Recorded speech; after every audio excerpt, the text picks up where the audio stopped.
ನಮಸ್ಕಾರ. ಇವತ್ತು ಈ ವಿಡಿಯೋದಲ್ಲಿ ನುಗ್ಗೆಕಾಯಿ ಪಲ್ಯ ಮಾಡೋದನ್ನ ನೋಡೋಣ.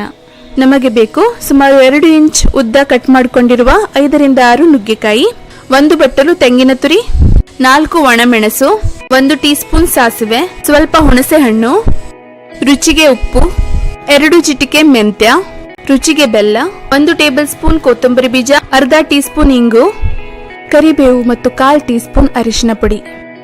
ಮೊದಲು ಒಂದು ಬಾಣಲೆಯಲ್ಲಿ ಅರ್ಧ ಟೀ ಸ್ಪೂನ್ ಎಣ್ಣೆಯಲ್ಲಿ ಕೊತ್ತಂಬರಿ ಬೀಜವನ್ನು ಸ್ವಲ್ಪ ಕೆಂಪು ಬಣ್ಣ ಬರುವವರೆಗೆ ಹುರಿದುಕೊಳ್ಳಬೇಕು.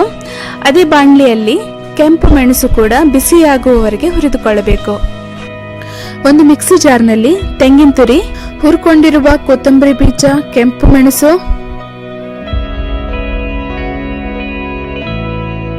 ಹುಣಸೆ ಹಣ್ಣು, ಅರಿಶಿನ ಪುಡಿ ಮತ್ತು ಸ್ವಲ್ಪ ನೀರು ಹಾಕಿ ಮಸಾಲೆ ರುಬ್ಕೊಳ್ಬೇಕು.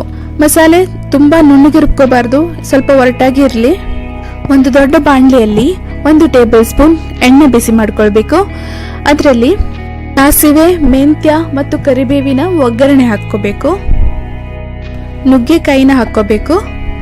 ಇಂಗನ್ನ ಸ್ವಲ್ಪ ನೀರಿನಲ್ಲಿ ಕರಗಿಸ್ಕೊಂಡಿಟ್ಟಿದ್ವಿ, ಅದನ್ನ ಹಾಕೋಬೇಕು. ನುಗ್ಗೆಕಾಯಿ ಬೇಯಿಸಲು 1 ಲೋಟ ನೀರು ಹಾಕೋಬೇಕು. ನುಗ್ಗೆಕಾಯಿಗೆ ಬೇಕಾಗುವಷ್ಟು ಉಪ್ಪು ಹಾಕೋಬೇಕು. ಮತ್ತೆ ಬಾಣಲೆಯನ್ನ ಮುಚ್ಚಿ ನುಗ್ಗೆಕಾಯಿನ ಬೇಯಿಸ್ಕೋಬೇಕು. ನುಗ್ಗೆಕಾಯಿ ಬೇಯಲು ಸುಮಾರು 10 ನಿಮಿಷ ಆದ್ರೂ ಬೇಕಾಗತ್ತೆ. 10 ನಿಮಿಷದ ನಂತರ ನುಗ್ಗೆಕಾಯಿ ಚೆನ್ನಾಗಿ ಬೆಂದ್ರೆ ಅದರಲ್ಲಿ ರುಬ್ಕೊಂಡಿರುವ ಮಸಾಲೆನ ಹಾಕೋಬೇಕು. ಇನ್ನೂ ಸ್ವಲ್ಪ ನುಗ್ಗೆಕಾಯಿ ಬೇಯಬೇಕು ಅನ್ನುವಾಗಲೇ ಮಸಾಲೆ ಹಾಕೋಬೇಕು. ಆಮೇಲೆ ಅದಕ್ಕೆ ಮಸಾಲೆಗೆ ಬೇಕಾಗುವಷ್ಟು ಉಪ್ಪು, ರುಚಿಗೆ ಬೇಕಾಗುವಷ್ಟು ಬೆಲ್ಲ ಮತ್ತು ಸ್ವಲ್ಪ ನೀರು ಹಾಕಿ ಒಂದ್ಸಲ ಚೆನ್ನಾಗಿ ಮಿಕ್ಸ್ ಮಾಡಿ ಮತ್ತೆ ಬಾಣಲಿ ಮುಚ್ಚಿ ಇನ್ನೂ ಒಂದು 5 ನಿಮಿಷ ಬೇಯಿಸಿ. ಬಿಸಿ ಬಿಸಿ ನುಗ್ಗೆಕಾಯಿ ಪಲ್ಯ ರೆಡಿಯಾಗಿದೆ.